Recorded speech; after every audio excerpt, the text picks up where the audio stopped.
Hello, critics, non-critics, and friends. Welcome to the Film Optix podcast, brought to you by the Drive-In Podcast Network, where we discuss film, TV, and all things Hollywood.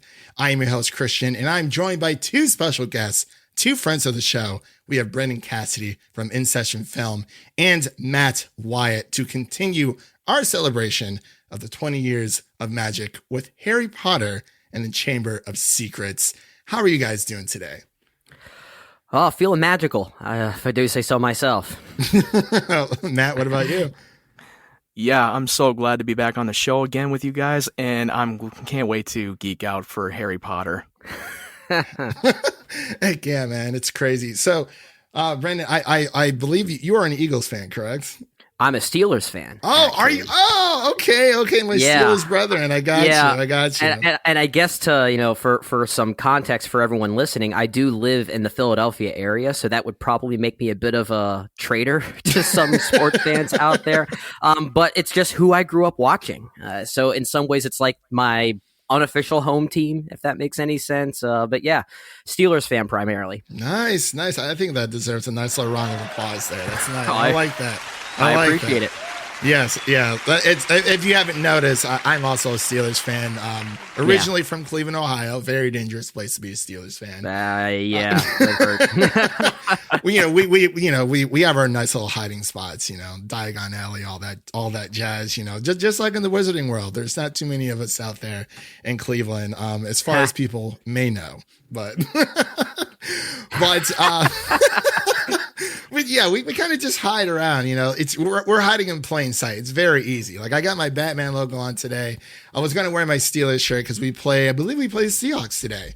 So that'll be a lot of prime time. So that'll be yeah. Well, you're at least honoring DC fandom that's going on right now. So there's at least some parallels going on here. Yeah. And really quick, did you guys? I know Matt caught a little bit of it. Did you catch any of it, JD, or kind of just the back end, just a little bit of announcements on Twitter? You mean Brendan? I mean Brendan. I am so sorry. Wow. Oh my gosh, I'm so sorry. We talk to JD way too often. I can understand the confusion, I guess. My Plus, bad. we're both very sorry, long-winded in the same way. You're good, man. At this point, as far as DC fandom is concerned, I did watch a few of the trailers, especially for the Batman, primarily because that is the one I'm most interested in at this point. And the teaser for Black Adam, I think, also premiered as well. And that looks like a lot of fun. I'm just kind of a sucker for anything that Dwayne Johnson does. I was watching it. One of my friends who I actually met through Twitter, his name is Dibes. He runs the Suit Up Geeks podcast. He came down to Nashville for a nice little bachelorette party for one of his friends. And I went over there, kind of met up with him for the first time. We watched a little bit of DC fandom together and kind of geeked out on a few things, but it was okay. 4 hours is a long time for a stream. I'm like, guys, listen, E3 doesn't go this long daily. That's why we have multiple days for this stuff. And they purposely left the Batman trailer at the end because they knew if people were watching it, they would have cut out immediately. And by that point, you're kind of fatigued by it by that point to even enjoy it as much as you probably could.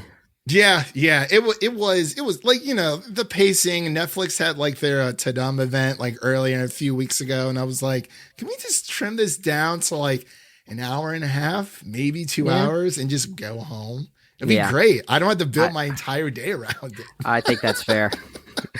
Oh, man. But before we begin today's review, you can listen to our podcast on platforms around the internet. If you're a new or seasoned listener to the show, we'd love to hear from you guys. Follow us on Instagram and Twitter at Film Optix. That is Optix with an X. So, man, oh man, are you guys ready to kind of just dive into our Harry Potter review here? Our Chamber of Secrets review, I should say. Yeah. I'm definitely down for this one. Okay, sweet. So before we begin, really quick, wanted to know, actually, no, we'll save that for the end. We'll be right back with our Harry Potter and the Chamber of Secrets review right after this short break. Oh no. Look, everyone. Weasley's got himself a howler. Go on, Ron. I ignored one from my gran once. It was horrible. Ronald Weasley! How dare you steal that car? I am absolutely disgusted! Your father's now facing an inquiry at work, and it's entirely your fault! If you put another toe out of line, we'll bring you straight home! Oh, and Ginny, dear, congratulations on making Gryffindor. Your father and I are so proud.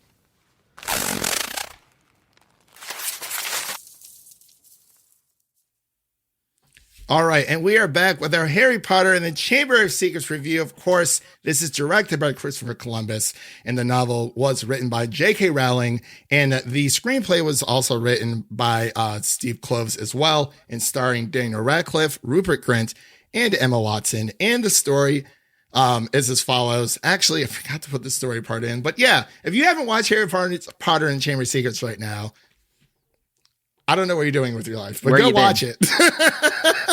I don't know what you're doing with your life. If you haven't watched it, or if you're not a fan, the entire franchise now is streaming on HBO Max for quote unquote free for a small monthly fee of $9.99. But let's get into the weeds here. I wanted to ask you guys really quickly, what was your introduction to Harry Potter? We had a few guests coming on from Sorcerer's Stone. They kind of gave their spiel. So I felt like it was a fun question kind of just to ask everyone, because for some people, you know, people I've known for my entire life, they're as big as Harry Potter fans as me, and they didn't watch or read the books, until after they watched the film. So that was kind of like their jump start. But we'll start with Matt, and then we'll go over to Brendan, and then I'll kind of give my little spiel. But Matt, what was your introduction to Harry Potter? Well, it was an introduction through the marketing of the TV spots of the first Sorcerer's Stone, and I knew nothing about the franchise or the books, because I never read the books until like around 7th to 8th grade.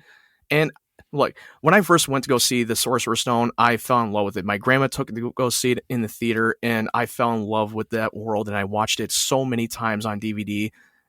And I really fell in love with the wizarding world. I've always wanted to become a wizard, doing spells and doing magic and all that stuff, and actually play Quidditch. I mean, that's my number one favorite part of the movie.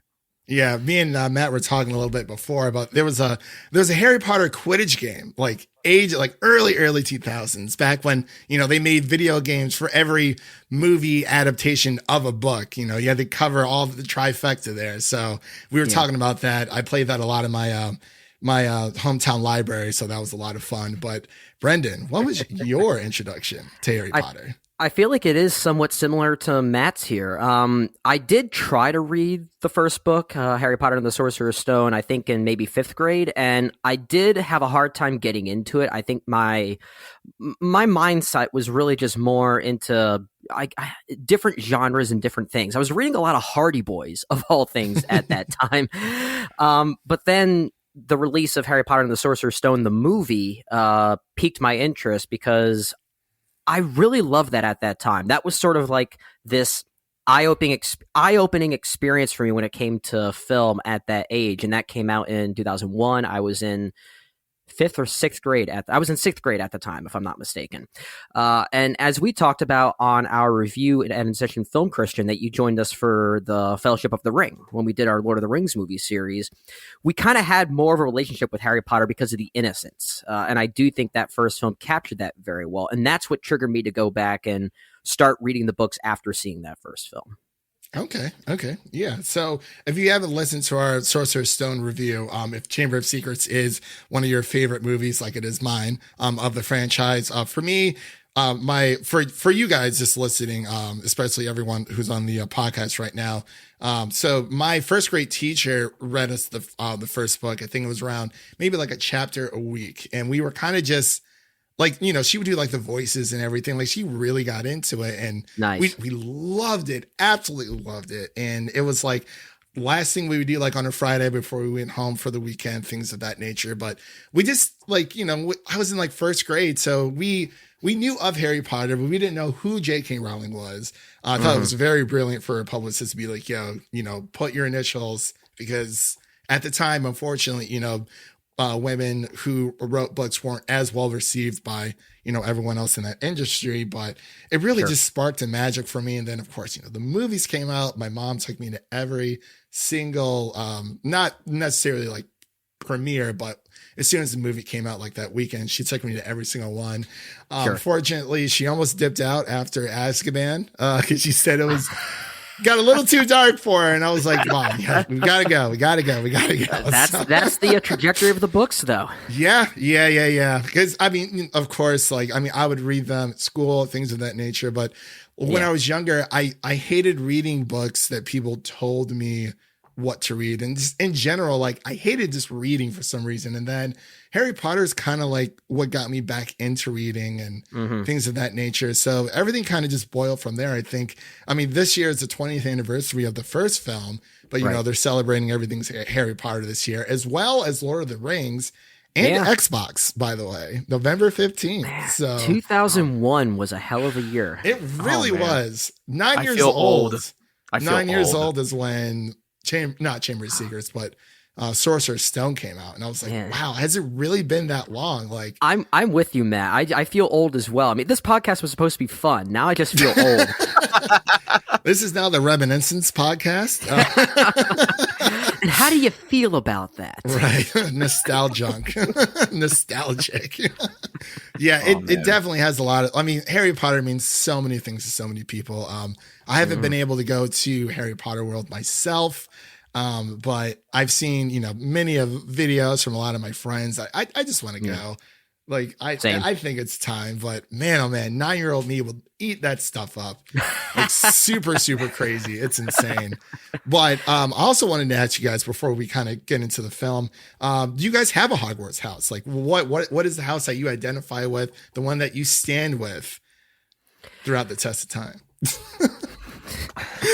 I guess we'll go with Matt and then we'll go to Brendan. Yeah, when I took the quiz, mostly it's Hufflepuff. I've been chosen to be part of the Hufflepuff, and then there's times where I got into Gryffindor. The one I stick to most is it's Gryffindor. Mm-hmm. I'm a little biased because I love the Gryffindor house more than I do with the Hufflepuff. Very warm colors. Yeah. Mm-hmm. Brendan, what about you? Yeah. So I've taken the quiz on Pottermore as well, and it does label me as a Hufflepuff. And it's interesting because there are so many quizzes out there, especially if you go to BuzzFeed. There is one Harry Potter quiz that sorts you to your house based on what sandwiches that you like. Really? Yes, it's so interesting. But it's fun because every time I take a quiz like that, I always get a different house. I always get something different. I think that's because we all have like characteristics that could fit into each of the 4 houses. It's just it depends on what one overtakes. Maybe for that specific day that you're taking that quiz. But I do identify with Hufflepuff and Ravenclaw the most just based on what their characteristics are. And those ones do tend to come back the most for me. Actually, I have a lot of friends who know me very well, and they say, Brendan, you are absolutely a Ravenclaw. So when I say I'm a Hufflepuff, they actually find that kind of surprising. Yeah, I always used to tell my friends that friends don't let friends get sorted into Hufflepuff because I'm a Slytherin. You are a Slytherin. I remember you said that on the Sorcerer's Stone episode. Yeah. I've taken the quiz a few times. Everyone's like, "Oh, you're definitely a Hufflepuff." I'm like, no.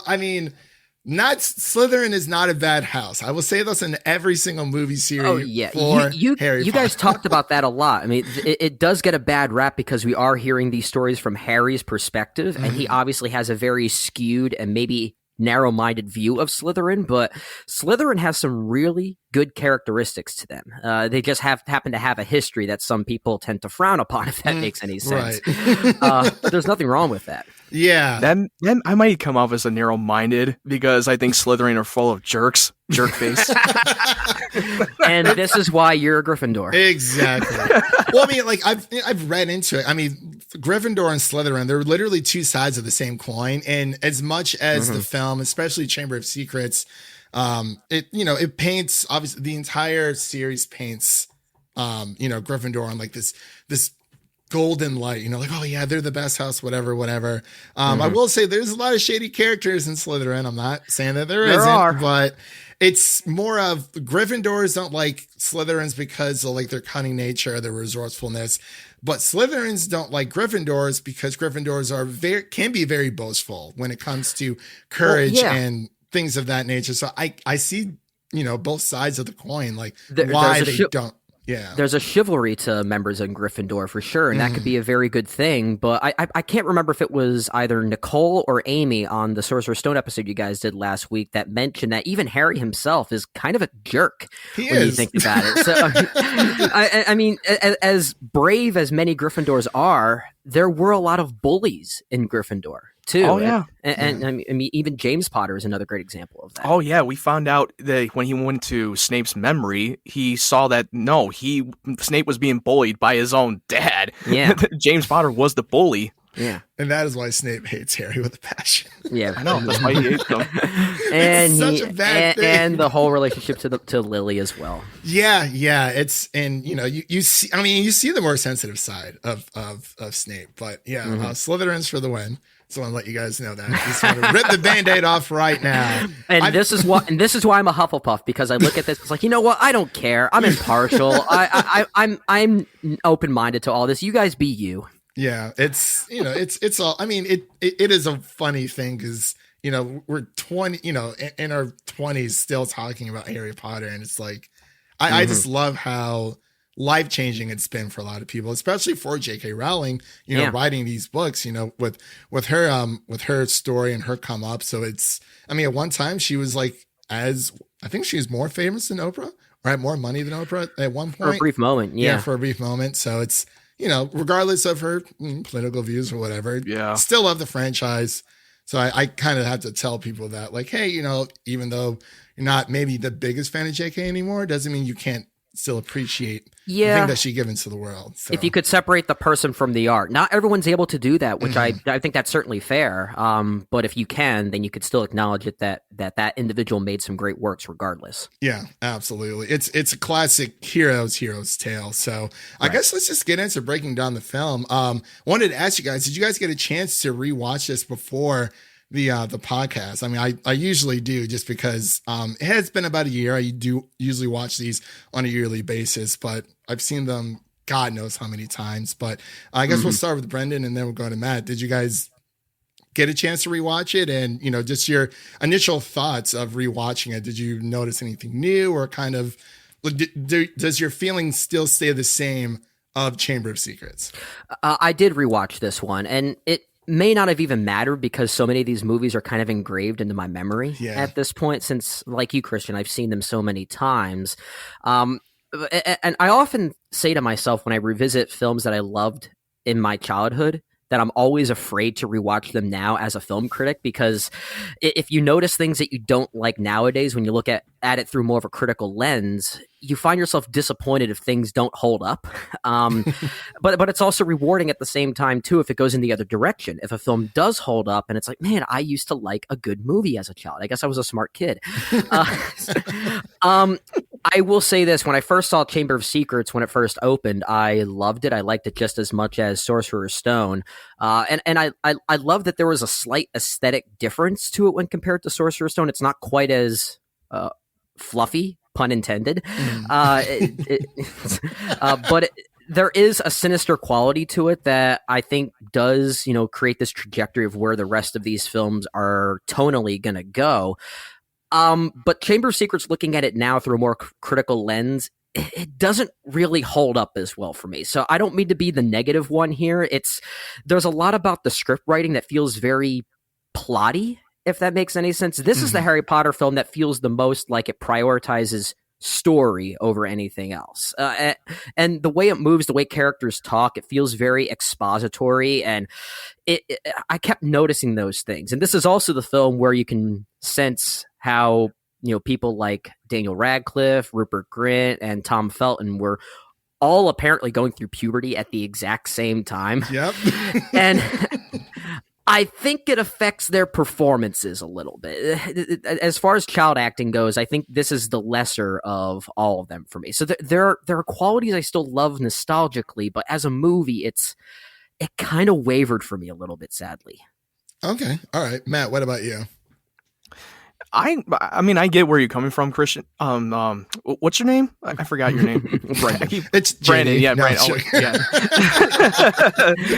Yeah. I get where you're coming from, and it's not perfect as it was like how much we loved it years ago. I mean, I still love the film for what it was. I thought they took in a little bit of a darker direction, and every movie keeps getting darker and darker, a little bit more mature. I still loved it. I thought the good outfar the way the bad. Okay. Yeah. It's for me, I mean, I guess while these films were coming out, I've definitely rewatched. I mean, I've rewatched, Sorcerer's Stone just as much, but when I was a kid, for some reason, I've always enjoyed sequels more than the original when I was a kid. But I loved Chamber of Secrets growing up, and like Brendan said, when it comes to like, hi, Harry, and, and Sorcerer's Stone. And then when it comes to the Chamber of Secrets, it's like, I'm like, whoa, like there is an awkwardness to it that I don't know if that was intentional. Yeah. Cause they're 12 in Chamber of Secrets. Cause I believe that was their actual age as well. Yeah. They mostly casted them based on, I don't know if that was the intent, but very close to how these characters would have been aged in that specific story. Yeah, yeah. And I think we kind of talked about that with Sorcerer's Stone. I think Nicole was bringing up the how the aging of the casting of at least the kids is perfect. But when it comes to the adults, I think, obviously they got a little bit more older actors because Snape should be technically a little bit younger because Lillian James passed away. I guess it would be, chronologically, like in their 20s, because they had Harry at a pretty earlier age in life. Right. So I think that was one of her gripes with it. But for Chamber of Secrets, for me, I've always like the mystery, like Brendan said, it's very plotty, but like, I think it just comes great, like full circle because, you have this, essentially this prejudice, like basilisk that's going around trying to, kill the mudbloods or AKA the non-pure magic family or the offsprings of those. And it's very it is very dark. I honestly, I can say from the second onward, it's just more of a darker tone. I mean, the first one, like Brendan said, is more fluffy and just more inviting and warm because it's the first installment and, it's world building and you see a lot of references from a lot of the same spells that they use. So it is between Christopher Columbus, between both of them. I do feel like, I think Sorcerer's Stone is a little bit more better paced just by a hair because I believe Chamber of Secrets runs around 2 hours and 40 minutes. Yeah, it is a long movie. Yeah, it is. And I mean, when I was rewatching it, I was like, I mouthing the words. I used to, oh my gosh, just quote that stuff especially the second movie. And I loved just the introduction where, Ron and George and Fred. Oh my gosh. I'm sorry? Fred and George. My gosh. I'm kind of out of it today. I do apologize. But them coming to rescue Harry, like the entire opening scene, of course, always starts with the Dursleys. And I feel like they found their footing a little bit more with Chamber of Secrets, like moving forward. But it was really weird to like with Daniel Radcliffe going through puberty. And it's like, oh, well, it's only year 2. And it's like, all right, he's like at least 12 years old. In real life, maybe 13, no more than 13. But I really just, I enjoyed the plot for what it was. The performances, the cinematography all around was just beautiful. And I actually watched this, I have a 4K collection of it. And it was my first time watching the 4K collection because I finally had a chance to because I recently bought it a few months ago. And it looks great. Like that film grain, like that, like OG, it looks so freaking vintage. And I was like, it just looks aesthetically just pleasing. It's old fashioned in a way that I do appreciate. Yeah. Yeah. And it's so, I just love how the plot it's low key kind of like hey, we learn about mudbloods and what that actually means through Tom Felton. And it really kind of, it's weird. It's a more mysterious plot than the Sorcerer's Stone because they're trying to figure out who Tom Riddle is, what the Chamber of Secrets is. You learn more about the history of Hogwarts as a whole between, the 4 original founders. And it really kind of just takes off running, but it is, the whole blood, like riding messages and blood on the wall, and introducing Ginny, who was one of my favorite characters. I thought she was in this movie a little bit more than, than previous. I'm like, oh yeah, she's really not in this all that much, but she ends up being the culprit for everything, her brainwashing. Yeah. I will say, and then I'll let Matt jump in as well. While I do not like a lot of the way that the plot is told, I think this is actually one of the better stories of all of the Harry Potter stories, whether it be the book or the movie. It's actually one of my favorites of the book series, primarily because of that. I think there's a topical nature to it. There's a producial kind of nature to it that you were talking about there, Christian, that I think actually has aged pretty well just from a story standpoint. And that does give it an interesting edge over top of some of the other ones, even if I think the way it's conveyed and told does feel almost like a series of video game cutscenes to me. Like the way that some characters are reintroduced and the way they pause and linger on, oh, Professor Dumbledore, oh, Professor McGonagall. As if it's like, oh, we don't remember who they are. They have to be reintroduced. Like there's a pacing, a weirdness to the pacing, I should say, but the story itself is one of the more intriguing, and I think it's well told in the book too. Yeah. Go ahead, Matt. Yeah, overall, this movie is so good. I really enjoyed the whole mystery of who is the heir of Slytherin, who is Tom Riddle, who's doing all the killings in Hogwarts. Like most of them have been petrified now, and seeing the basilisk snake on the big screen, it looked so good. Oh man, especially in the third act finale when Harry was battling him and that with the basilisk and finding out that Tom Riddle is Voldemort the whole time. It was so well done with the reveal, because if you have not read the books, then yeah, you're going to get a big shock surprise. But if you have read it, then you already know who the heir of Slytherin is. Overall, this is still a damn good movie. I really enjoyed it. I mean, yeah, sure, I understand it doesn't quite age well, but I thought for me, I still loved it just because of nostalgia. You know what I will say about the final confrontation with Harry and Tom Riddle, as well as the basilisk, is that even though as book readers we know what's going to happen, there is still an element of surprise for us thinking about what is this creature, this basilisk, going to look like in this world. And the way it's envisioned, I think, is also very inventive and interesting, but there are a lot of practical effects to really make it look as tangible as it is. In any other modern blockbuster, that would have been done all on a computer, and it would have had less weight to it. But there is a real dedication to practicality in that final confrontation, and a lot of that is very well handled. Yeah. Yeah. The practical sets and the snake look so good. I mean, I wish they kept doing it more and more, but I get it because of the budget, because now it's more expensive to do more practical, and now it's much more cheaper and easier to do it on a computer and doing a CGI for the effects.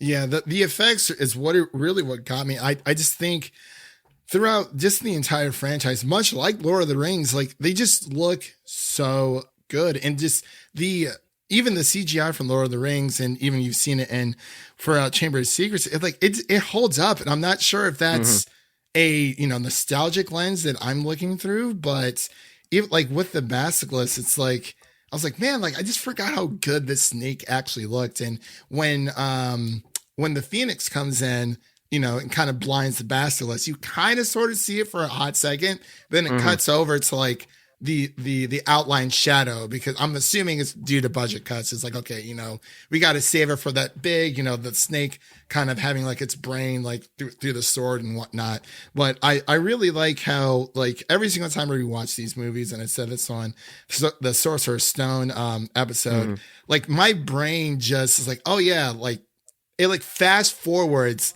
through the movie, and I'm like, oh yeah, like I remember this scene and blah blah blah blah, X, Y, and Z happens, and I feel like I wish I didn't do that, because I'm so fast forward. I'm like, okay, we've already seen One Deathly Hallow in Sorcerer's Stone, which is the invisibility cloak. We're introduced to Godric Gryffindor's sword in this one, and we get our first. Well, technically, you don't really know this until the very end. Spoilers: Harry's a Horcrux, obviously, but through watching for the first time without knowing, it's kind of like the diary was a Horcrux. There's always this different, schemey little plan that Voldemort's trying to, come back to life. First, it's the Sorcerer's Stone or Philosopher's Stone. And then, it's his own diary with preserving his own 16-year-old self within that book, and then so on and so forth. And I really like how it's like Voldemort is like a really big freaking deal, but I really like how he has all these, he comes back the next year. He's like, oh, darn, like I didn't make it back this year, whatever. I'll return later on. But I will say the MVP of this entire movie, I would have to say it's Dobby. Excuse me. Dobby. Dobby. I like Dobby better, but and it's, the CGI for him is a bit weird, but I still think it ages well. Not as much as Gollum. I think he definitely, it's as if, these movies were made within the past 5 years. Yeah. Dobby's a little waxy here and there, but I really like how, he kind of comes out of nowhere. He's, we find out that he's the Malfoy's house elf, and, he's preventing Harry from coming back to school because, Lucius Malfoy has this great plan to, plant a piece of Voldemort's soul inside of Ginny Weasley's cauldron. Yeah, and when you first saw that when he was putting the book back in Ginny Weasley's cauldron, you were like, wait, what? Is that an extra book that he put in? Then when you rewatch it again, now you notice that, he did plant that diary on Ginny. Yeah. And it's using her as a pawn to bring back Voldemort. Yeah, there are little nuances like that are kind of sneaky, the way that they keep the story moving and how those reveals are going to take place. Yeah. And I guess that's what I like about how it goes full circle, because of course it would be Dobby overhearing his master's plot. Lucius Malfoy is a Death Eater. We all know this, but it's kind of like the meme from Once Upon a Time in Hollywood with Leonardo. Yeah, pointing at the screen. Yeah, he's like, there it is. There it is. Yeah, there it is. That's everywhere. Yeah, and I it's fun to being a hardcore fan or just a fan of the series, when you notice those small little things, and that's why I like how it goes full circle, because everything's just, I believe, well connected. But I can see why. I know Chamber of Secrets is not everyone's favorite, but even just from the book, because I think the book is just as long, maybe a little bit longer than Sorcerer's Stone. It is a little bit longer. I feel like the books did, at least through 1 through 5, the books gradually got a little bit longer. Half-Blood Prince, I think, was a little bit shorter. That sort of broke that trend a little bit. Yeah, because Goblet of Fire was but then Deathly Hallows, the final book, that was the longest book out of all the whole Harry Potter. It was close. series. I forget which one actually was. It may have been that one. It was either that or the Order of the Phoenix. I remember the Order of the Phoenix is 1,000 pages. Yes, it was. Yes, it was. It was like a Bible. Ooh, that book. Yeah. It might as well be a Bible. Yeah. And it wasn't everyone's favorite movie. I don't know if it was everyone's favorite book. I can't remember. But movie-wise, I know a lot of people did not like Order of the Phoenix as much. I've fallen the other side of that, but it's weird. But I guess going through this entire, I wanted to kind of actually just give you guys a chance to, if there's anything you wanted to bring up that you adored or weren't really too crazy about Chamber of Secrets on this rewatch. I guess we'll start with Brendan and then we'll go to Matt. Yeah, well, I did talk about what doesn't really work for me, which is really more so the script writing. I think Steve Kloves was really more focused on plotting and just the way people talk. It sometimes felt like a Wikipedia entry in some cases. But if I overlook that and just look at it from a directional standpoint, there are a lot of good things here, especially with regard to not just the characterization, but the way that Dobby is visually interpreted here. Yes, there is a bit of a waxiness to the way he looks, like you said, Christian, but there's a jerkiness to him that I think actually adds to his quirky nature. And I think this also goes to show why a good cinematographer is so key with how you present special effects. The director of photography here was Roger Pratt, who I believe only shot 2 Harry Potter films, and that's this one and Goblet of Fire. Really? And he tends to bring a murkiness to those films, which is not always the most visually appealing, but I think it also does a good job masking some potential imperfections in the visual effects, which is why I think Dobby still looks very good when I watch it on HBO Max, for instance. And I think that's a good thing with regard to this specific film. So I like the way that it looks, and I like that it does feel like a juxtaposition when you compare it to Sorcerer's Stone and how vibrant and vivid that movie was, which tonally does match. So there are a lot of good things here. There's a lot of fun to be had still here as well. I think the character of Gilderoy Lockhart, played by Kenneth Branagh, the character means nothing to this movie in some ways. You take him out, he does not change a darn thing. But Kenneth Branagh is just too good of an actor that he hams it up in the most Shakespearean kind of way, as you would expect given his history. And I just like what he does with that. So from a performance standpoint, at least among the British elite, I'll say, they know what they're doing, and they do it very well. Yeah, and I actually wanted to ask you, so when before we get to Matt, when you had talked about, this, when it comes to like the Wikipedia part, it's like, oh, Professor McGonagall. Well, like, do you feel like they added that in for quote unquote newcomers who may have not have watched the first film, or is it more of just a kid thing? I don't know. I don't know. That's a very good question. Maybe they did think about the fact that, okay, some people are going to come into this not seeing the first film, so let's try and, overcompensate for that. Or maybe there was just a sense of excitement that this is a sequel to a movie that became such a huge hit and phenomenon that was almost kind of unexpected. That level of excitement about reintroducing everyone to this world for a second time maybe just kind of overtook the mentality of Christopher Columbus and everyone that was behind the scenes making it. I don't know. I think it's a very good question.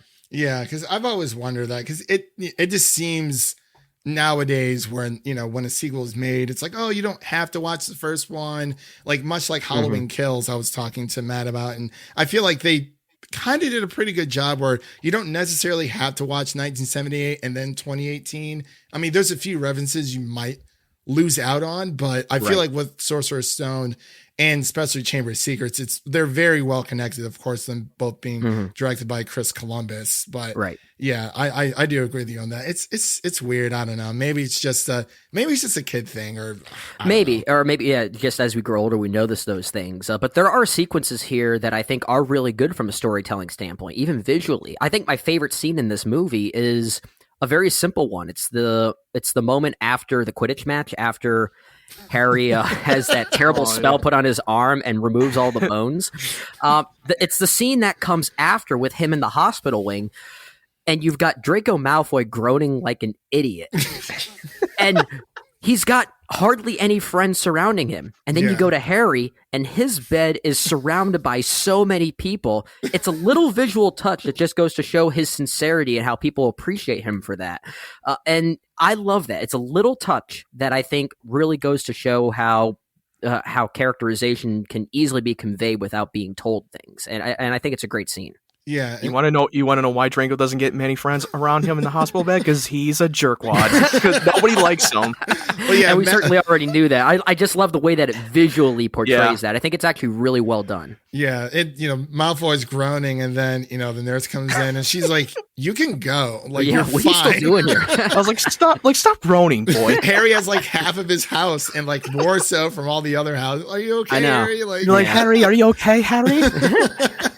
But I wanted to pass it over to Nat. Was there anything you kind of wanted to bring up here on the review or the coverage? I don't know what we're Well, I wasn't really bothered by the runtime. It felt like it went by quick because I love how the way it was paced, and I was so invested in the story. And I think that was the beauty thing about the runtime. Doesn't really matter unless you are so invested in the story, you forgot how long the film was, and you don't want to stop watching. And then the more you watch it again and again, the faster it gets. Yeah. The thing that kind of really bothered me was Gilderoy Lockhart, played by Kenneth Branagh. I mean, he kept bugging me more and more. Like, how are you still keeping him in this school as a teacher? You know he's not the greatest wizard because he can't form a spell very well. He fails 3 times in a row.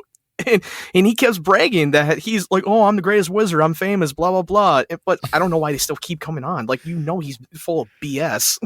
Yeah, that is one thing I've noticed. It's like, obviously, when you get older, it's like, okay, are the teachers that naive that like, he's done all these things, but he did say that, he may not be a great wizard, but he is very gifted with memory charms. I mean, I'm not sure if he like, I guess it's a good thing that Ron kept that broken wand for the plot wise. Just for him to grab it and convenient. I mean, it's a massive contrivance when you think about it, but it does lead to a really funny sequence. So I'm able to overlook that. Yeah. And Hagrid puts Harry and Ron in danger by follow the spiders. And they literally almost died. Good thing that the magic card came to the rescue, because they would have been screwed. There are a lot of conveniences in this movie. That is true. Yeah, and I guess what Brandon was saying with going back to like the hospital scene, with Mothor, it's only Crabbe and Goyle, and because it's like, I mean, he kind of, in a way, I guess you could say, bullies them to kind of follow him around. We don't really see too many other Slytherins within the house, at least within the movies themselves. But you kind of notice small things. I guess with Ron's wands, it would make sense that it would remain broken the entire year because of how Ron's family is when it comes to like even Ron's like robes, like everything's hand me down, and Lucius Malfoy, excuse me, mentions, within the beginning, when they first introduced Gilderoy, he's like, hand-me-down roads and stuff like that. You must be a Weasley. And you kind of see that throughout. There was a little bit inconsistency because in some scenes he had like the washed out Gryffindor robes, and other scenes it was, like hot off the press, whatever. But I guess for Ron's wand, it would make sense that his family just didn't have the money that year, because they have like 5-6 kids. Like, yeah, that does make sense, because the Weasleys, they're not full of money. They're not like very wealthy. Awesome I was gonna say, despite not having as much money, their house is amazing, and they have the best clock I've ever seen. Yeah, the clock was so good. I love how they showed that. I mean, I wish that the Weasleys can let Harry be their legal guardian, because, like, don't let them live with the Durleys. They're the worst family ever. Like, you probably want them dead. Yeah. I want a house like that. I do. Yeah. Like, but it goes to show, even though they're not made of money, and that's sort of a contrast to the Malfoys, for instance, who are not only purebloods but also more well off. So they have a sense of like prestige about them that they play off. But the way that the Burrow, the Weasley's house, is just so like magically constructed, I think that's another great visual touch, because it actually shows how great of wizards and witches that they are. Like there's an intelligence to them that is maybe unmatched with other families that find other means that they can get, but here they take advantage of that because of just how sincere and how good that they are at their crafts. Yeah. And I remember, like, I'm glad you brought up the house there, Brendan, because literally every time I saw this movie when I was a kid, like, I loved the scene where, of course, the Harry and Ron, Ron rescues Harry from the Dursleys, and then you kind of just, go straight to Ron's house, the first time we ever see it. And it's so warm and inviting, and it just feels like a safe place, just out of the middle of nowhere, in this like beautiful meadow, this nice little gravel road leading up to the house, and you finally see where Ron lives, because he doesn't come from money in the first book, but moving on with Chamber of Secrets, you start to see more of the world, and I think that's what I really appreciate with Chamber of Secrets. Because what they were doing, they were expanding the wizarding world.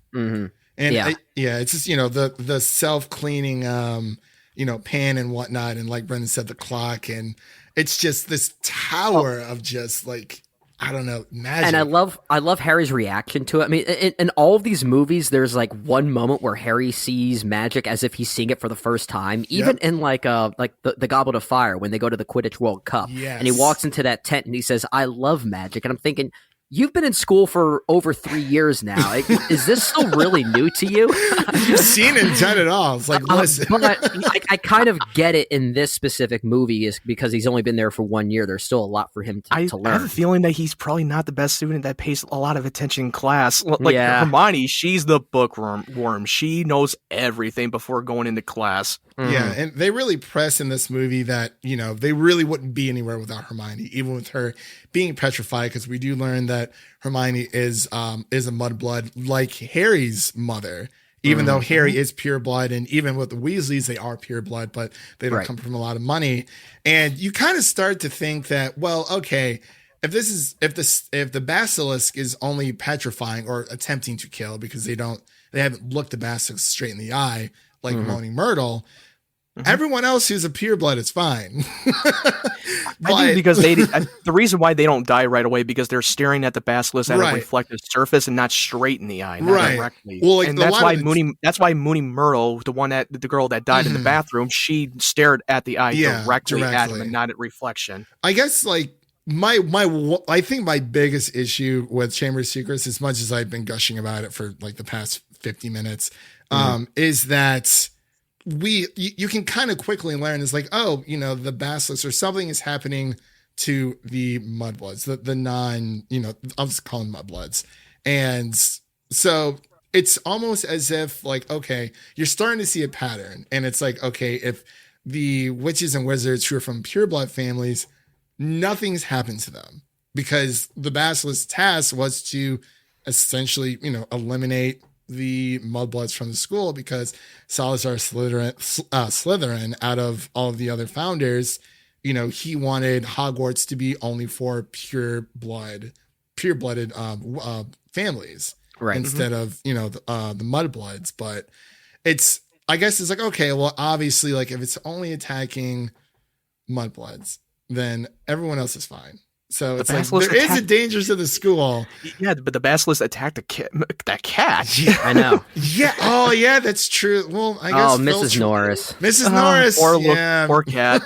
I mean, I swear to God, people are accusing Harry for what he didn't do. It's like, why would you think he'd be capable of doing this? He was put in some sticky situations, though. Like, he was caught at the worst times throughout this entire movie. Like, it did not look good for him. That's the other thing. It's like they all find the writings on the wall and the petrified cat, and that's when the rest of the school just automatically shows up. It's like, just conveniently shows up out of nowhere. Yeah. I will say I do really like Filch's reaction. I actually think, as far as a performance standpoint, it's actually one of the better moments in the film for me, just because of that moment. I actually think there's a lot of weird tragedy and sincerity in his reaction. Yeah, he just wants Mrs. Norris back. Yeah, and Filch, I think Filch is just a mean guy. He's just such a mean, cranky guy. I mean, his mom is. Oh my God. His mom is Professor McGonagall. So yeah, you don't find out till like the part, Deathly Hallows Part 2. I was like, wow, that's your mom. Sorry, mom. Yeah. What? Yeah. And he's also a squib, I believe. Yes, he is. Yeah. He's basically like he's got at least one non-magical parent, if I'm not mistaken. Yeah. Right? So squib is someone, at least one non-magical parent, or like two purebloods who produce a non-pure, just a miracle, an average Joe on the street. How epic was the Quidditch game in that film? That was a little bit more epic than the last film did. Yeah, because we finally saw, we're starting to see more of the rivalry between Harry and Malfoy, especially in the scene with the Quidditch and their little duel, which I've always really enjoyed because of. I mean, Snape can see through Gilderoy's BS like none other, but everyone else is like, oh, he's this great, wizard and whatnot. But going back to the Quidditch match, I really liked it because there was more stakes for Harry because, okay, yeah, they're facing Slytherin again, shocker, but Malfoy's on the team this time, and they have the Nimbus 2001s. Yeah, and and Harry's getting chased by the bludger that someone enchanted that spell on him to injure him, and that added a lot more stakes to that scene. Yeah, I was actually pretty afraid. Like, okay, if that was me, I would probably crap my pants. Like, I was like, oh. Actually, and the way that bludger is handled, I actually think is pretty good filmmaking on Christopher Columbus's part. I think there is actually some inventive ways that it tries to follow Harry, especially in that little crevice that's surrounding the. And the way it just kind of bounces around. There's a weight to that bludger that is actually felt, and I think a lot of that is also due to the sound design, which is very good too. Yeah. The sound design was perfect. Yeah, it was especially like, I mean, when they're obviously. Harry's juggling, trying to catch the the seeker, or not the seeker, I'm sorry, the golden Snitch. snitch. And then, dealing with the bludger at the same time. And then the bludger kind of like goes out of the arena for a bit. And then obviously like on a first watch, like, it's going to pop up somewhere, but like it makes like a loud booming explosion coming back in that doesn't really like, even when Harry's facing the basilisk, like there was one time that I jumped during this entire movie. It was during the basilisk. I forgot exactly what scene, but he pops out of nowhere. I was like, oh, geez, like, oh, totally forgot about that scene. But the fight itself, since it is 2 hours and 40 minutes with the basilisk, it's very, it's over in a short amount of time because, you have the whole monologue, I'm Lord Voldemort, Tomavolo Riddle, and that whole deal. But I really like the exchange between them because it was more of like a dealing threat. Like, okay, I had to take her this basilisk, and Jenny Weasley could be dying like at any moment because as she grows weaker, Voldemort grows stronger. And then, Harry kind of just... Yeah, and then the Godric Gryffindor sword was awesome. I mean, it's only comes when help is needed, and that's why the sword came and showed up and when Harry needed to use it against the basilisk, and which I really dug the whole basilisk fight scene. It was great. Yeah, I like that a especially lot, when he too. jammed that sword right up to his skull. Like, whoa, dude, that got a little bit graphic. Yeah, that kind of pushed the PG rating a little bit, but in a way that I respect, because I often feel like this is the confines where you can get a little risky with how you handle children's entertainment, and I think in this case, it's really provocative. I must say, I really like that. Yeah, for a young adult like novel series, it is a coming of age story as well. So Harry gets older. It really is. I often say that this entire franchise, if you watch it from beginning to end, it's sort of Richard Linklater's Boyhood before Richard Linklater's Boyhood. In a different way. I mean, that movie, Richard Linklater's film, was all about the everyday. It was all about the mundanity of life, not about the heroics of life. I mean, if that movie took place during a high school graduation, he depicts the day after graduation. Right. That's what he likes. But the trajectory of how these people age is not too different from a movie like Boyhood. And it is a coming of age adventure, like you're saying, Christian. I think by keeping the same child actors for the entire franchise, that is really key in making this work. Because I think I remember hearing that Daniel Radcliffe on a talk show interview when he was promoting the Sorcerer's Stone, I think he said at that point he was only planning on doing the second one. And if that didn't happen, then these movies don't work at all. No, they don't. No, not at all. And much like on our Sorcerer's Stone review, we kind of talked about Richard Harris and the new Dumbledore. I'm blanking on his name. I do apologize. Michael Gambon. Yeah, Michael, who took over, and really like the continuity, it's just all there. And it's like Brendan said, like if these kids aren't in it for the long haul, well, it's kind of a big test. Hey kid, you want this ask him, like sign this contract for like the next 10, 12 years of your life type thing. But they kind of took it, I'm sure, more in bits by bits because they didn't really know how far it was going to go. And that casting change was sadly inevitable due to Richard Harris's passing. I know we're not reviewing Prisoner of Azkaban, but even as someone that has read the books, I kind of like Michael Gambon's portrayal a little bit more. It's very different. It is certainly a change. I think Richard Harris looks more the part as how he was envisioned in the stories. And there is a forcefulness in Michael Gambon that I think might be more tailored to the book, but it does create this weird change of pace that you have to get used to between this film and then Prisoner of Azkaban. Yeah. But when you get used to Gambon's portrayal, I think he's more in tune with the complications of Dumbledore. Yeah, I do like Michael Gambon's performance a little bit more than I did with Richard Harris. I mean, he's a great actor. I mean, he was known from the movie Ridley Scott Gladiator, which I thought he was terrific. But this actor who played Dumbledore in The Prisoner of Azkaban and the rest of the films, he was a little bit more active and had a little bit more distinct presence on screen than Richard Harris did in the first two films. And it could be an age thing, with Richard Harris and his age, because this may have been his last role, or at least one of them. I'd have to double check his filmography. I think Richard Harris. I think The Chamber of Secrets was his last role. Yeah, and you can kind of get a sense of his age and his fatigue a little bit. And I get that, but he certainly looks the part. I think with those those half moon glasses and just the way he's all put together, he definitely feels very much of this world. He uses those half-moon glasses like a lot. Like he's looking at people. He's like, "Is there anything you wish to tell me, Tom Riddle?" And he's like, "No." And he's like, I'm not gonna lie. He just looks at him like, "Are you sure?" Yeah. And at the time, I didn't notice that he was recast when I was like 9 or 10 years old when the film came out. When I saw the trailer for Prisoner of Azkaban and Dumbledore showed up, I was like, "Oh, he looks a little bit different." And then He looks more lively. He looks a little bit more lively. And then I looked it up and like, oh yeah, okay, it's played by a different actor. They recast him. And I think at the time before social media came around the corner, nobody was going to notice the difference at the time. And the recasting, they can get away with it because their fans were like, no, you shouldn't recast him. No one could play better than him. Like, no, you had to recast him. Yeah, because you have no choice. And if movies. people are mad about that, that's just their own ignorance. Yeah. But for me, the way I view it, the actors are there to serve the characters, not the other way around. Right. I mean, and that's what every movies have done. And I was fine with recasting, depending on the circumstances. Yeah. Yeah, it was very, and it's, much like, with Chadwick Boseman, like, unfortunately, these things just happen. And you kind of just have to, and as much as, you want to stop and, honor their memory, like, there is, a project that does have to be made, and you have to find a recasting.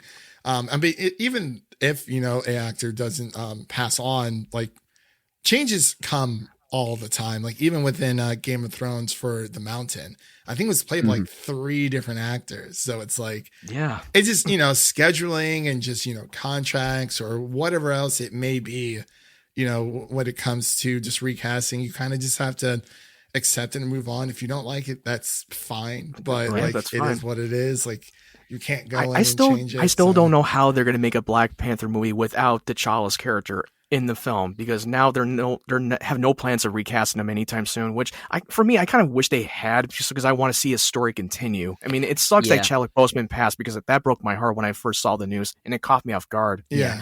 And I believe that they have to, or not even have to, I think what they're planning on doing is reshaping that entire movie to be a completely new story, maybe about the mantle of the Black Panther title and, and who else is eligible to maybe fulfill those duties. I think it's going to be more about an ownership of that character.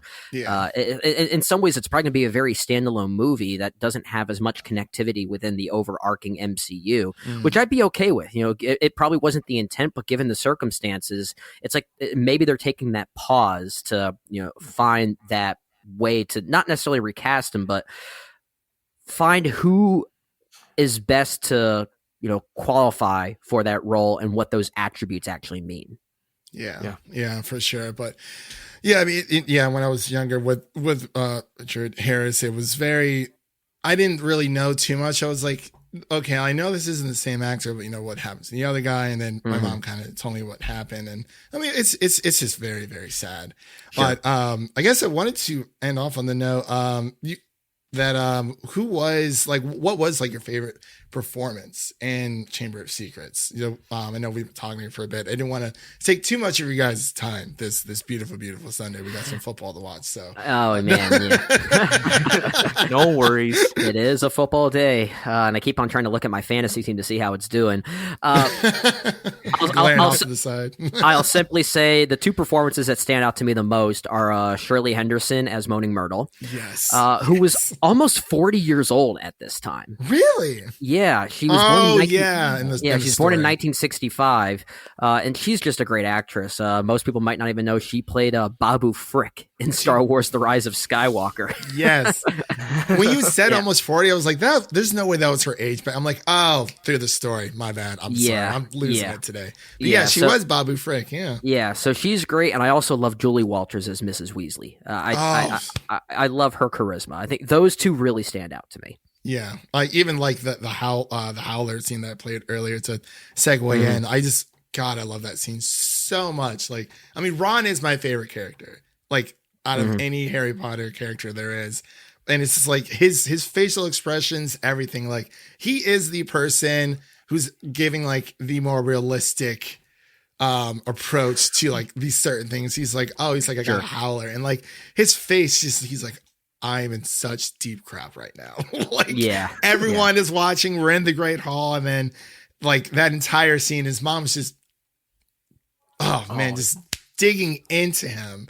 And then it's like, oh, Jenny, congratulations to getting into Gryffindor. We're very, very proud. And then I could have done without the tongue joke at the end of that, which I believe that was added in. That was not from the book. That was just a little in joke they threw in here as like a little comedic touch for a kids film. I could have done without that. I can't imagine Mrs. Weasley doing that. No.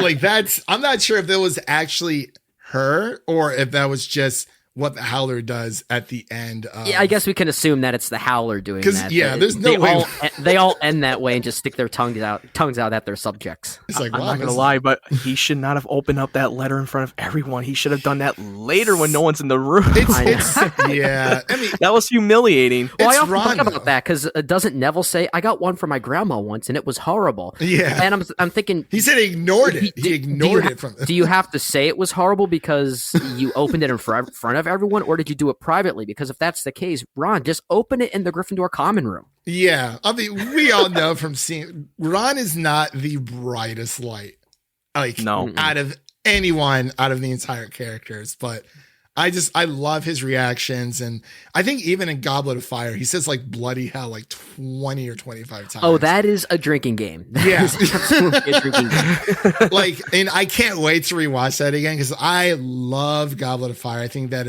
it feels the most Harry Potter, honestly, since like Sorcerer's Stone when it comes to the magic and the Hunger Games / the Triwizard Tournament, the Goblet of Fire, of course. Oh yeah, but bloody hell. he gets a little thirsty with some of the ladies over there. But Matt, who was as we'll close out with this, what was your favorite performance in the Chamber of Secrets? Wow, it's really tough. I mean, I love Daniel Radcliffe's performance a little bit more this time around. His acting has got a lot better and better as the film progresses. And I do love the actor who played Tom Riddle. I thought he was also great. He was a little bit more menacing than I thought he would be, even though that's the actual Voldemort. And I liked Malfoy's dad. I mean, he was a great addition. That dude's a great actor. And I think he's one of the best on-screen villains that we've seen in a while. Yeah, Jason Isaacs, I believe it is. Playing, Jason Isaacs. Yeah, he's so good, and that final confrontation he has with Harry when he places the sock in the diary and frees Dobby. And you listen closely, you realize, oh my gosh, Lucius Malfoy was actually going to deliver the killing curse on Harry. He was about to kill Harry for a brief moment. He was about to murder him. Yeah. Literally, and I really loved it. Like, when I was younger, I didn't understand the concept of wigs when it came to film and stuff. So I thought that was his actual hair. I'm like, wow, that's really long hair for a guy. Yeah. And then obviously getting older, I'm like, oh, it's just a wig. I mean, you could definitely see it because, if you've seen Jason Isaac as, Jason Isaac, it's like, yeah, that's not his real hair. I literally still thought it was a wig. No, never mind. I stand corrected. I literally thought that was his real hair, and not his wig. It's just love. It's like a mane. It's so crazy. Luscious. Yeah, it really is. Touch it. It's like the Malfoy families, they're bleach box head. Seriously though, the blonde family, the Super Saiyan family, pretty much. But yeah, for me, it's a tie between Jason Isaac, even just I would always with Snape. I forgot about that. I mean, of course, Alan Rickman. Alan Rickman is like, God rest his soul. I think between him and the actor who plays Hagrid, it's like it's so perfectly cast. It's crazy. Mm-hmm. But I love, I always love Hagrid. Like, he's just, he is the glue that, sticks everyone together. And towards the end, like that extremely heartwarming moment after, Hermione's unpetrified. And then he gets unreleased from Azkaban. We keep hearing about Azkaban. We haven't seen it yet. Until the next film. Yeah. And I think Hagrid, he was always the standout in the first two more than he did in the rest of the films, because I feel like he kind of felt like he was underwritten in the rest of the movies. Yeah. And he's just so innocent. He's like a giant man-child. And I think that's what made him so great, and that's why I love Robbie Coltrane's performance as him as well. I thought one of my favorite scenes for Hagrid, it was just that when he was trying to calm like Hermione down and cheer her up, and that was just a delight. It was wonderful to watch. It's a very sincere moment because you feel, Harry is understanding, like, much like in the Muggle world, there is this, supremacy complex, this, I guess in a way like prejudice, we'll just say prejudice. And, Yeah. it's like, it's very, it's very real, like no matter what world that he's a part of. And, with Hagrid kind of just calming Hermione down and saying, like, don't you think about it for 1 second. And, she it's just this nice reassurance that, I will say it's kind of funny how they end up at Hagrid's, given the previous scene where the slug spell goes wrong. So they think, let's take him to Hagrid. He'll know what to do. And not the hospital wing. Yeah. And he just gives them a bucket. Yep. So the scene can happen with Hermione and Hagrid. Well, and it's a great scene. So it's a weird contrivance to get there, but the scene itself is okay. I don't want any other character delivering this this moment of grace for Hermione, and I want it to be Hagrid. I think it needed to be him. Yeah, because it's very much with them being second years as of this point. Hagrid is always he is kind of like their go-to.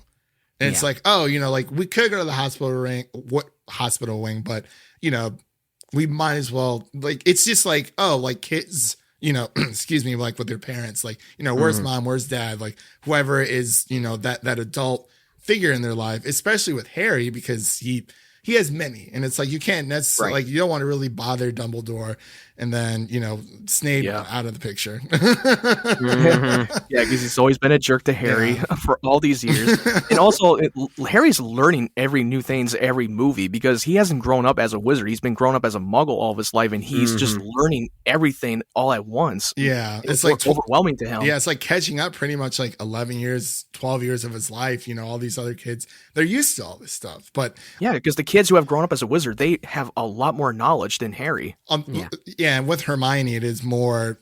I feel like it might have been the same in a bit of a sense, but I would love to see them kind of tackle what it is for someone who is a mudblood, gaining these powers, and having two non-magical parents. How are they introduced into this world? I wonder if it's just kind of the same type of introductory where, they get this, because obviously her parents have to know about the wizarding world because their daughter is a wizard. That is so interesting because they try to prevent the exposure of their world, as they say here, in front of muggles. And yet for people and young children like Hermione, whose parents are dentists, if I'm Harry's not mistaken. mother. Yeah. Oh, Harry's mother. But I'm thinking about Hermione as another example. Right. I'm saying same for Harry's mother. Same kind of thing. But I often think about that perspective. What happens when these two parents who have no idea about this world, this letter comes in the mail inviting their child to take place in wizarding school? Hogwarts, can you look it up on Google, honey? Yeah. How much you want to bet results found. How much you want to bet that Hagrid came into the door she's a witch? This is a thing. It would be Hagrid recruiting all of these people, wouldn't it, though? Because he's this big, blue type person, but he's so just warm and inviting and just. It would be him, but man, who would want that job? That's like Santa Claus trying to go to every house on Christmas. Seriously. Yeah, and especially at this point, Hogwarts is the only magical school that we know of, and of course, expanding the wizarding world, as we see with Goblet of Fire, that there are these other schools, and it's so it isn't just Hogwarts. I'm okay, because it makes more sense. So there would be more schools. They definitely touch on it in the Fantastic Beasts and Where to Find Them, where now there was the U.S. school. Yeah. It's global. Yeah. Yep. Yeah, and I like that touch as well. But yeah, guys, we've been talking here for a while. I wanted to thank you guys so much for coming on. I could talk about this all day, but like I said, I don't want to take up too much of you guys' time. Want everyone here to enjoy their Sundays as they can. But let's go around for final thoughts, and then we'll do a little bit of self-promotion and close out.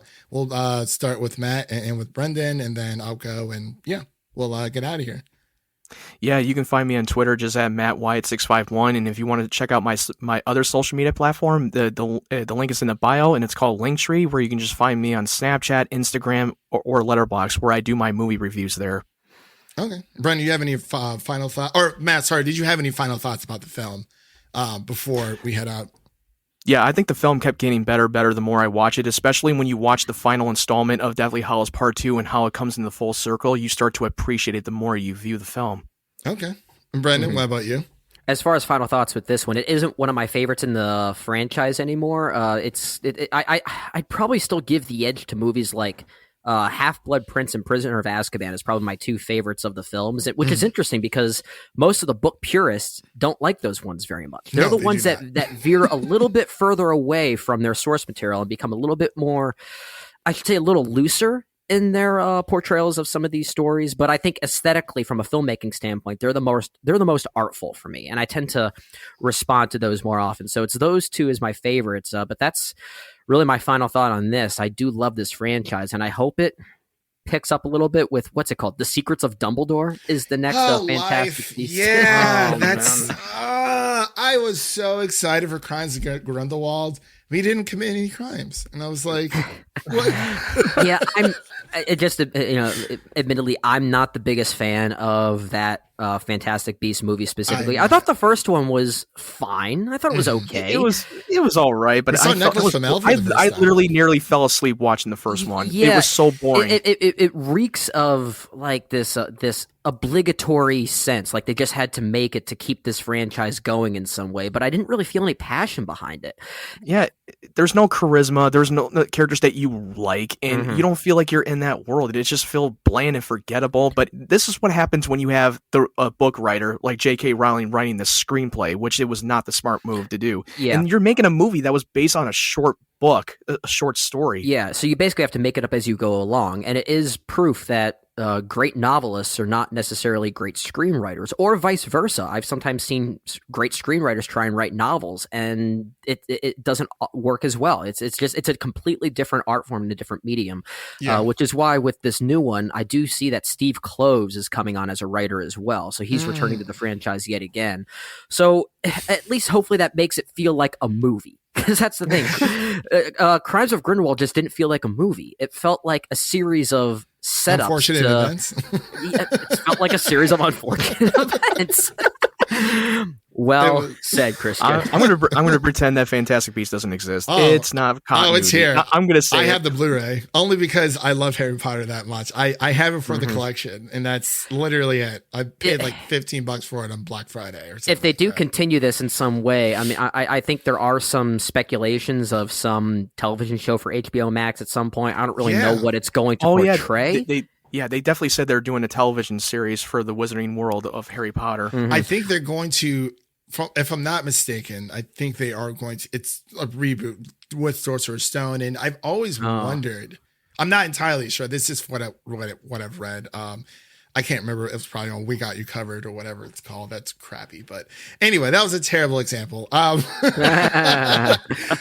from what I saw, it was more of, I guess I've just always wondered what this franchise, like how different it would be if it was in a series form, because back, in the early 2000s, 2001, and, like just the early 2000s from like 2000, 2010, it was all about let's make every single book into a movie. Right. Instead of now we are seeing more of the other spectrum. It's like, hey, there just isn't a lot of time to make every single book into a movie. So let's focus more on TV series because there's more time to develop these characters.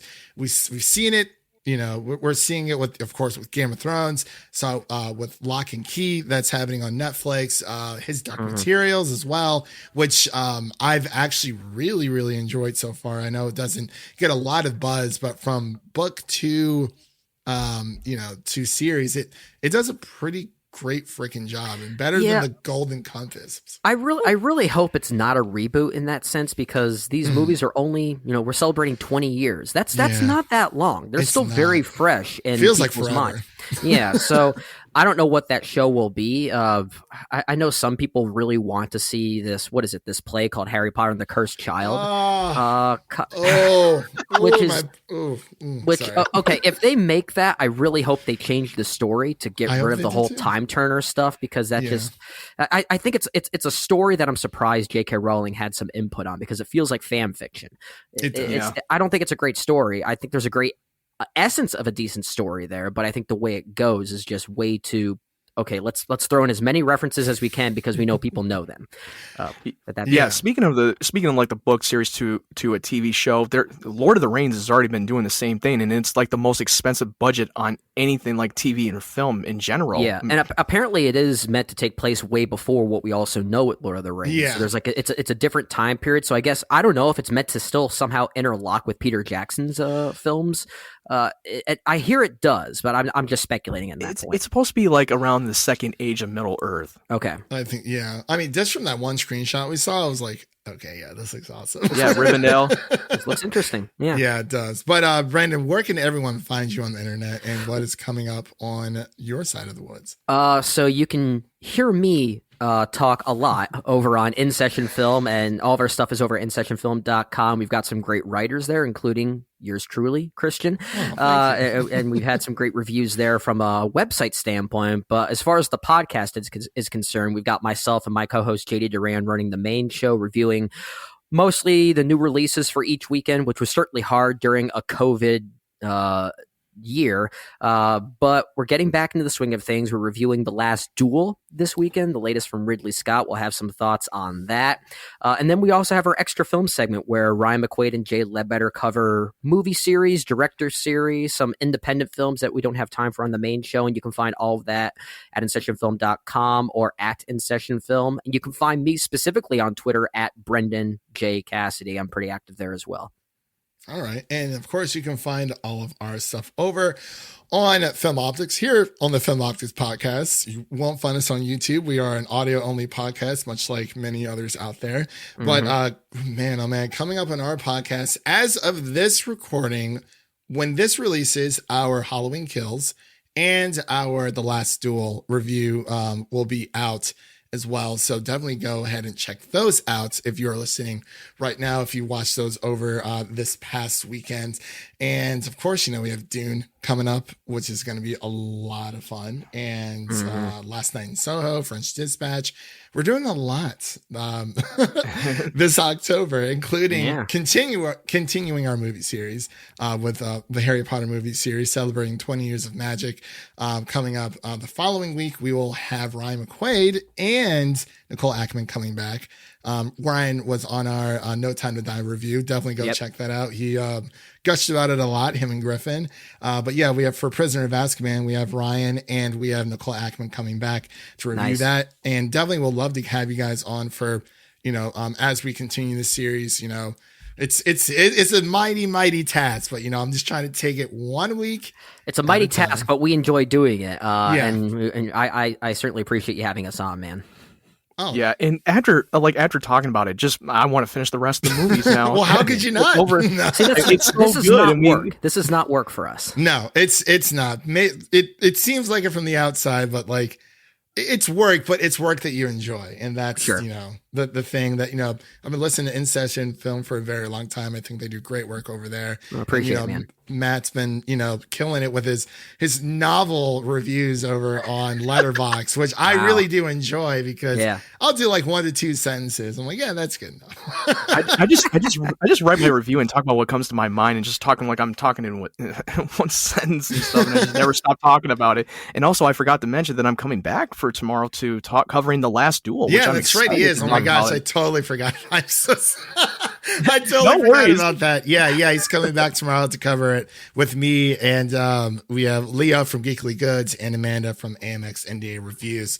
So yeah, with all that said, that was our Harry Potter and the Chamber of Secrets review. Definitely go check out our Sorcerer's Stone review. Listen to JD gush about Harry Potter because he loves it just as much. It's all of us. But with all that said, let's get on out of here, and I hope everyone has a great Sunday, great week, and yeah, let's close on out. And that's a wrap for today, everyone. Thank you all for listening. And if you enjoy the show, leave us a 5-star rating and review on Apple Podcasts, and follow us on Twitter and Instagram to stay in the know. That was Brendan, Matt, and my name is Christian, and we'll see you guys in the next one.